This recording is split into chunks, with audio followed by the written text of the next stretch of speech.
Dina Hopstein nous a rejoint de la société Israker, alors qui nous aide à mieux comprendre le système de santé ici en Israël. On a besoin. On a parlé des assurances de santé la fois dernière, privées, c'est ça? Oui. Vous allez nous parler de quoi aujourd'hui? On va continuer. On va expliquer quels sont les avantages en fait de souscrire à ce type d'assurance. Pour une assurance privée, quel est l'avantage? Alors, il y en a plusieurs. Le premier, qui peut arriver dans la vie de tous les jours, c'est de pouvoir consulter déjà le spécialiste de son choix. Pas besoin d'attendre, on peut aller chez qui on veut, un francophone si on veut. Pas besoin d'AFNAIA non plus du médecin, donc le mot du médecin qui vous permet d'aller voir. Et ça, on est remboursé totalement du coup? Non, on n'est pas remboursé totalement, on est remboursé 80% du prix de la consultation. Et après, chaque compagnie d'assurance a ses plafonds. D'accord, donc un choix de médecin, donc prise en charge de médicaments hors panier de santé. Prise en charge des médicaments hors panier de santé. On rappelle que les médicaments qui sont compris dans le panier de santé sont pris en charge en partie toujours par les coupes Rolim.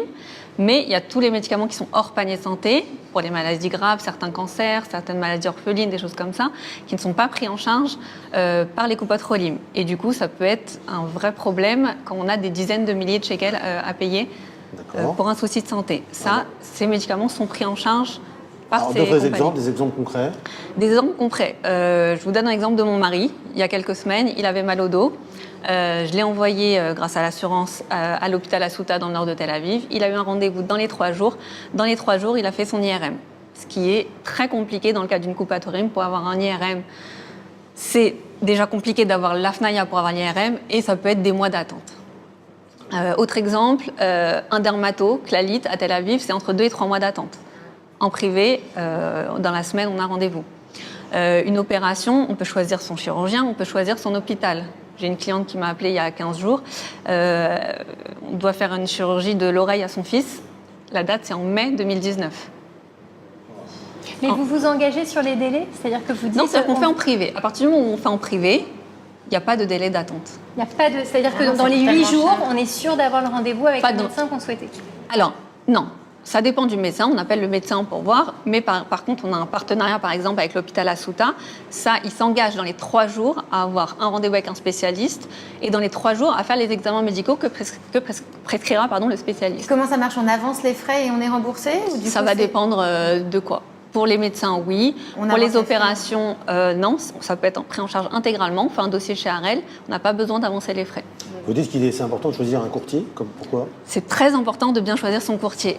Chez nous, par exemple, les clients les plus satisfaits sont ceux qui ont changé de courtier, c'est-à-dire qui ont connu les anciens courtiers et qui sont venus chez nous. Pourquoi? Il y a beaucoup de courtiers, une fois que les gens ont signé le contrat, ils sont aux abonnés absents. C'est-à-dire que c'est très compliqué de les avoir, d'avoir des renseignements, etc. Ça, c'est la première chose. Deuxième chose, courtier francophone, ça peut aider quand on ne parle pas trop l'hébreu. Troisième chose, qui est la plus importante, c'est d'avoir un courtier qui a du poids dans son assurance. Pourquoi? Parce que pour des dossiers un peu litigieux, si un courtier il a quelques centaines de contrats, il ne va pas avoir trop de poids, on ne va pas pouvoir faire grand-chose. Quelqu'un qui a vraiment du poids, il peut appuyer le dossier et dans ce cas-là, on peut faire quelque chose. D'accord. Qu'est-ce qu'on peut proposer comme autre type d'assurance pour compléter l'assurance santé? Alors, il y a plusieurs autres assurances. C'est l'assurance, ce qu'on appelle Sioudi, qui est l'assurance dépendance, qui est assez connue en Israël dans le cas où, Dieu préserve, on s'arrive dans une situation de dépendance, qui permet de percevoir une prime mensuelle. Assurance maladie grave, assurance accident, qui sont un peu le même principe, qui permettent de recevoir des primes mensuelles dans le cas ou de maladie grave ou d'accident.